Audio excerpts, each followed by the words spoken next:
When thinking of rhythm games, people usually tend to think of your rock bands, Guitar Heroes, Band Heroes, Sonic Heroes, basically those games that you always find mixed in with the DVDs at thrift stores. However, the genre dates back all the way to the 70s with primitive electronic toys like Simon. There were also some arcade rhythm games in Japan, but I can't find any footage of them, so... It wasn't until 1996, however, when Sony's PlayStation was graced with the game that would change the rhythm genre forever. You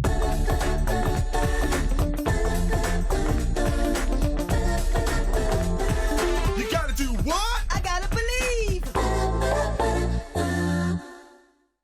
PaRappa the Rapper was the love child of designer Masaya Matsuura and artist Rodney Greenblatt, and this first game was a great success in Japan, spawning several pieces of merchandise, an anime series, and sequels. However, in America, the series only received lukewarm reception. In fact, I myself was never even aware this series existed until I saw a parody of it on the Adult Swim show Robot Chicken. Your Honor, I've prepared the plea agreement! It can't be a crime just to kick a dope rhyme! Good point, Talking Dog, since your plea was served time! Yeah, you gotta believe! The first game begins with PaRappa and his pals watching a movie, and then going out to eat, where it's revealed that this sunflower with a face named Sunny Funny is the girl of PaRappa's dreams. But when a group of thugs begin to harass her, PaRappa's rival Joe Chen shows up to take out the trash, pushing PaRappa to want to become a hero, so he decides to take karate lessons from Chop Chop Master Onion, and it's here where our adventure begins. The gameplay is incredibly simple. Using the face and shoulder buttons, all you have to do for a normal playthrough is to simply imitate the Rap Master to stay in good mode. The game also allows you to do your own freestyle, and if the game really likes your freestyle, the stage design will change up a bit and you'll enter into cool mode, which doesn't actually sound cool at all. Punch, chop, chop, chop, hold, jump, kick, kick, punch, block, block, chop, hold, jump, hold, kick, kick, hold, chop, chop, punch, jump, jump, hold, jump, kick, block, chop, punch, kick, kick. In fact, cool mode is probably my biggest problem with the game, as there seems to be no real guaranteed way to get into it. You just have to win the game's favor, and it just seems to be completely random. It's not impossible, but the cool system seems way more convoluted than it should be. Playing the game normally, on the other hand, works pretty well for the most part, but if your TV adds input lag, then you won't be having a very fun time. Even with it turned off on my TV, I still had difficulty with the fourth stage, where it seemed like I was doing everything correctly, but the game kept telling me I was wrong. Other than that, there really isn't anything else to discuss about the gameplay, but what makes PaRappa special isn't the gameplay, it's the story and characters. The game is all about PaRappa trying to impress Sunny, whether it's through learning karate, getting a driver's license, or baking a seafood cake, which leads PaRappa into very bizarre and funny situations. By the fifth stage, PaRappa finally wins Sunny over, but because he ate so much cake, he nearly shits his pants, leading to a hilarious rap battle against all of the previous masters. If nothing in the game makes you laugh out loud, then it will at least put a smile on your face, unless you have no soul. After playing PaRappa once, the game never leaves your head. The songs and the characters are incredibly memorable. They may not necessarily be the best songs ever made, but I think we can all agree that these are some kick-ass instrumentals. However, the game is short, and I mean incredibly short. Even with the trouble I had on the fourth stage, you could easily beat this game within an hour with only 6 stages. There's some replay value in trying to get into cool mode, but not everyone, including myself, is going to want to with how random and convoluted cool mode is. The content here is really good, but for the price tag of $15 for the PS4 remaster and about $56 for a complete PS1 copy, some people may not feel it's worth their money. Personally, I think the PS4 remaster is worth it considering the price of the PS1 game, but if you have a PSP, then your best bet is to get that version, as it's actually the cheapest version. But if you don't own a PSP and are on the fence, it may be best to wait for the PS4 port to go on sale. In the US, the game became a cult classic, but in Japan, PaRappa was actually a really big hit, and 3 years later, a sequel was released. Jammer Lambie.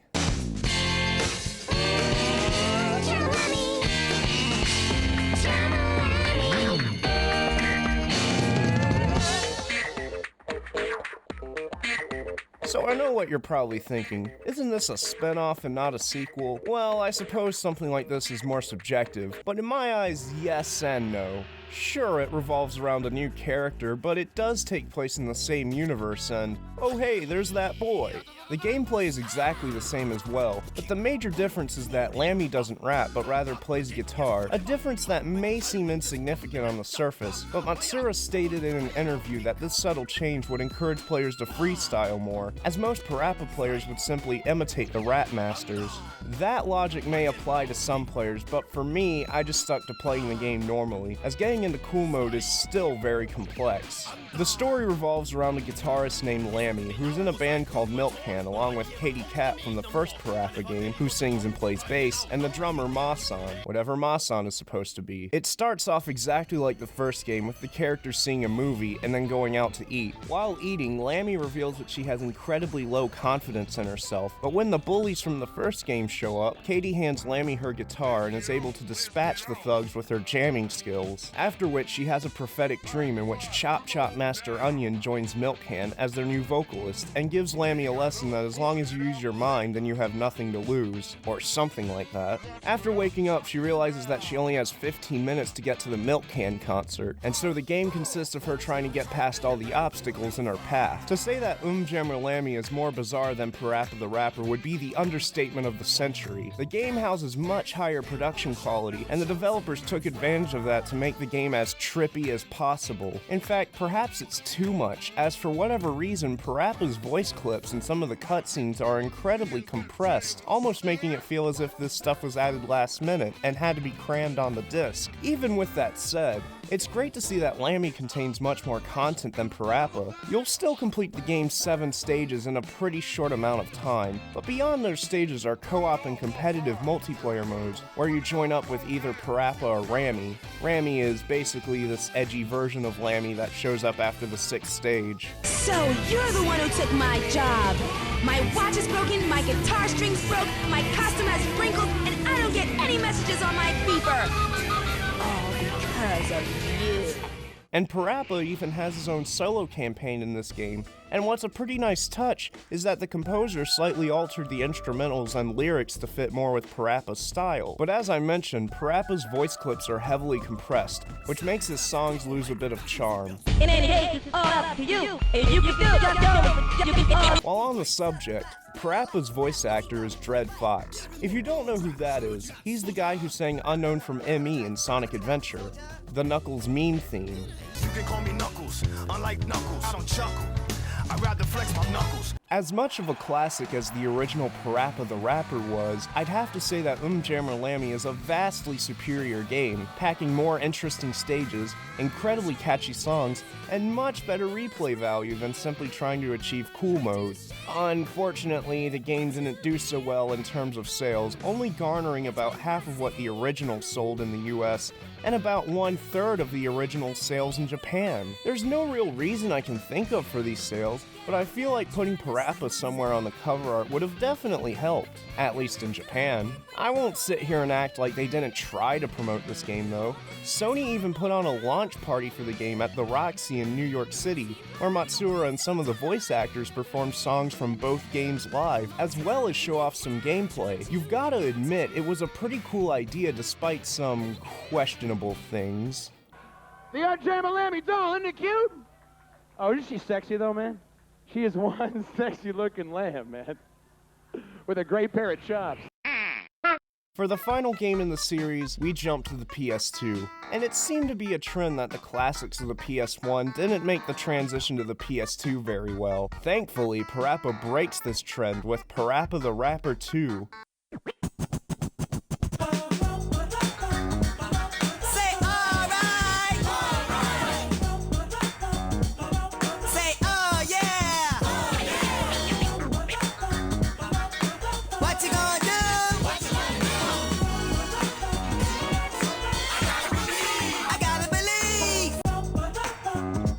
Just exactly how does it compare to the previous games? Let's take a look. Again, the game starts off with the gang at the movies, but oh, hey, that's different, but it was just a bad dream. The source of PaRappa's nightmare comes from winning a lifetime supply of noodles at a burger shop and having to eat nothing but noodles, which eventually drives PaRappa insane, even causing him to refuse Sonny's cooking, leading Sonny to say, I'm afraid you are as weak as a little baby. Soon the whole town starts to fall under this noodleization phenomenon, so PaRappa and his friends have to find and stop the source while PaRappa also tries to become more mature for Sonny. Being on the PlayStation 2, many improvements can be seen in the presentation. For one thing, the cutscenes are no longer FMVs, but are rendered using the game's engine. The game also runs at a full 60 frames per second, making the character animations bouncier than ever. Also, the audio isn't as compressed thanks to the larger storage that the DVD format provides. The stages themselves are also much more vast. Take the fourth stage, for example. It consists of PaRappa going through military training, and you get to see different areas of the training ground as the song progresses, whereas most of the stages would have you be stationary. It's the little stuff like this that I really appreciate, though I have to say that my absolute favorite stage here is the third stage, where one of PaRappa's dad's inventions makes everybody shrink, so they need the assistance of Guru Ant to grow big again. Aside from the innuendos, it's hilarious how when they're shrunk down, the Guru acts all cool like he has everything under control, but then flips out once he and PaRappa grow astronomically big. And then once they return back to their shrunk state, he has the nerve to say, You never see me scared, I'm straight up legit. The instrumental track is also fantastic, being incredibly laid back while shrunk and grandiose while big. Sure, you can say the lyrics are stupid, but you can't deny the talent of Matsuura and Suzuki's compositions. And oh hey, you can do this. So let me understand, but you. This time around, you have to traverse a whopping 8 stages, which will clock in at roughly an hour once again. Once you complete the stages, you'll notice that PaRappa's hat will turn blue, and when you replay the stages, they'll be remixed a bit. And after completing them with the blue hat, he'll earn a pink hat, and then a yellow hat. It gives you quite a bit of content to play, but I do feel it's a bit disappointing that the game lacks a Lambie mode, considering how much she shows up in the game. The game also contains a multiplayer mode where you play against the Rat Master of whatever particular stage you choose, and it can lead to some hilarious results. PaRappa the Rapper 2 is what I consider the best game out of the series. For PaRappa's last game, I sure am glad that he went out with a bang. It does sadden me to say, however, that in terms of sales, PaRappa 2 was a massive flop, only managing to sell about 140,000 copies worldwide, which is quite a shame, and the game just ended up fading into obscurity, at least until all the glorious memes started popping up. The game is now available on the PSN store, and if you have never played it, then I recommend playing it this way to support the official release, and it's also way cheaper than purchasing an original physical copy. So with all of that said, I highly recommend you play the entire PaRappa series, especially if you consider yourself a fan of the rhythm genre. It's one of those few series that manages to be consistently good, but I suppose that's not too difficult when your series only has 3 games. Since the release of PaRappa 2, PaRappa has appeared in the PS3 fighting game PlayStation All-Stars, and that's about it. As much as I would love to see a new PaRappa game, I just don't think it will happen. However, as of this video, Masaya Matsuura has teamed up with some other talented individuals to put up a Kickstarter campaign for a new game called Project Rap Rabbit. And while I do hope it turns out well, I just can't help but be skeptical after Kickstarters like Mighty No. 9. And all that can be seen of this new project is just some mock-up gameplay screenshots. I hope for the best, but will proceed with caution on this one. But anyways, folks, thank you so much for watching. I'll see you all in the next one, and remember, you just gotta believe.